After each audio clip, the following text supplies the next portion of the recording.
very young age, my father was a builder and my uncle was a builder, and they both built houses right next door.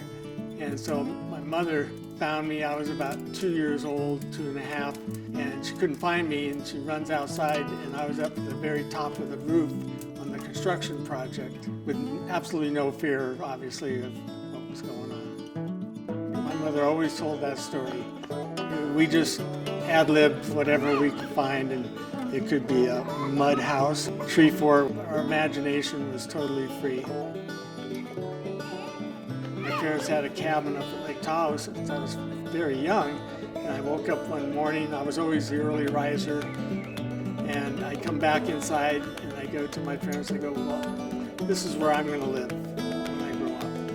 And so then the building part just came out of the skiing part, and then I just said, well, hey, this is really what I like to do and I'm good at. So that's how it all started. I enjoyed being outdoors, so building was the perfect thing for me, and still is the perfect thing for me. I really needed to chart my own path, so that was something that really gravitated me to just being, a builder. When I first became a contractor, I took it to a little bit different level. I was pretty anal about everything, so framing had to be absolutely perfect. So framing was as nice as trim work. As we expanded, that whole core group that stayed with me taught the others, so we don't sub out, framing, the concrete work or anything. We have our own guys do it. They all can do all crafts and all trades. We get guys, especially trim carpenters, and we make them frame so that they also understand the struggles that are going on. And then we take the framers and we make sure that they do a bunch of trim work so they understand the frustrations on the other end. So it's an important part of that whole training process. We're all learning every day.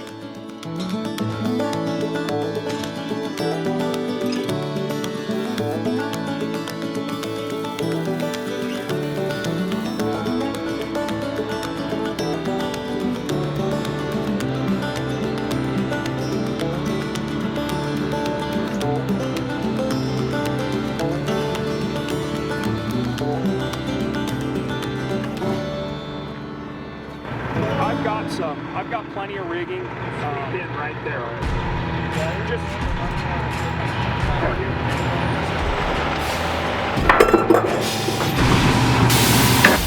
Hey Shane, here's the key. Hey Steve, can I give you to these guys, or are you doing that? I'm gonna go here. One of the contractors I worked for was a really tough guy. Back in those days, you would see fights on the job, believe it or not. Things were not the way they are now. And you would sit there and go, oh my goodness, I don't want that to happen to me. It was pretty tough. But my father's job site was quite different. We didn't seem to have those types of issues. Other builders would come by the job sites and see they went really darn fast, but extremely precise. Almost to a fault. I mean, we were, no one's ever going to see this. Hey, do 2 bolts, finger tight. We'll have him snug it up a little, and then we'll shim it. But I'm going to need a shim. Center of wall. Flush. Center? Yeah. Okay. I'm good. I probably had 10,000 hours by the time I was 21.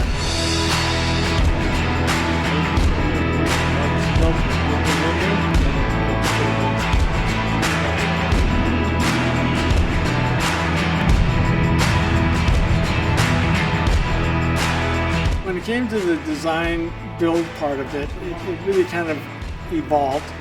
What I added to the process was how do we improve this particular project, really making it a real home, not just a house.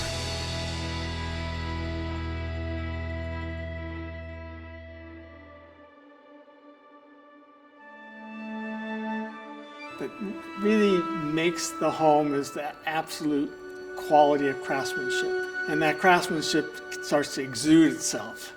I mean, it's just the finest little details. That lends itself to that whole beauty of a real home, not just a house. Every year, it's like we just seem to get better and better. Having better facilities, having better tools, having other people that back up the team.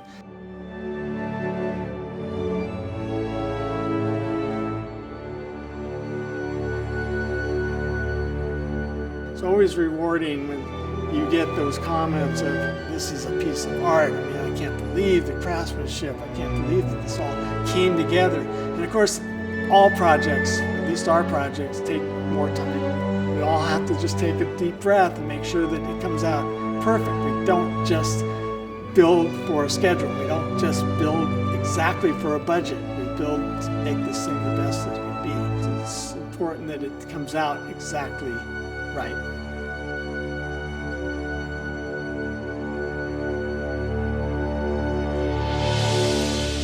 We're part of the team.